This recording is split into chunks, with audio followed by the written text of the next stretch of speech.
বালুরঘাট বিধানসভার অন্তর্গত চেঙ্গিসপুর পঞ্চায়েতের ভোটার তালিকায় স্পেশাল ইন্টেনসিভ রিভিশনকে কেন্দ্র করে বিজেপির পক্ষ থেকে বিশেষ সহায়তা শিবিরের আয়োজন করা হয়।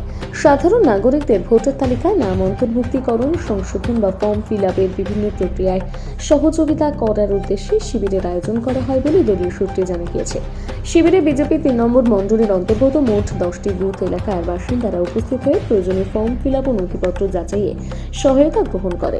স্থানীয় বিজেপি নেতৃত্বরা সক্রিয়ভাবে শিবির পরিচালনার দায়িত্ব পালন করেন এবং প্রতিটি বুথের জনগণের সঙ্গে যোগাযোগ রেখে তাদের সমস্যার কথা শোনেন।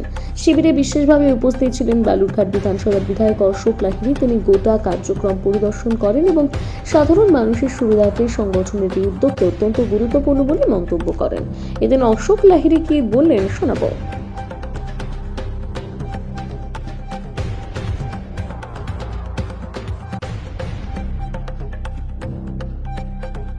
নমস্কার।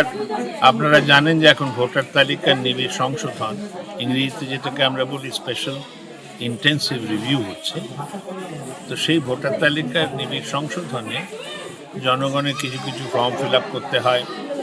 তো তাতে আমাদের পার্টির কার্যকর্তারা যেমন কমলবাবু রয়েছেন, বরিষ্ঠ নেতা, পরিমল রয়েছে, পরিমল মার্ডি, আর আমাদের ৩ নম্বর মণ্ডলের সভাপতি বিধান রয়েছে, যারা সব অক্লান্ত পরিশ্রম করছে।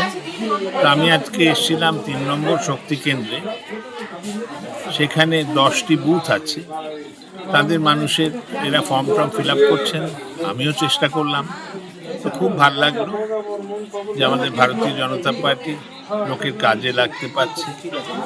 অক্লান্ত পরিশ্রম করে আমরা এটাকে সফল করার চেষ্টা করছি। নমস্কার, ধন্যবাদ।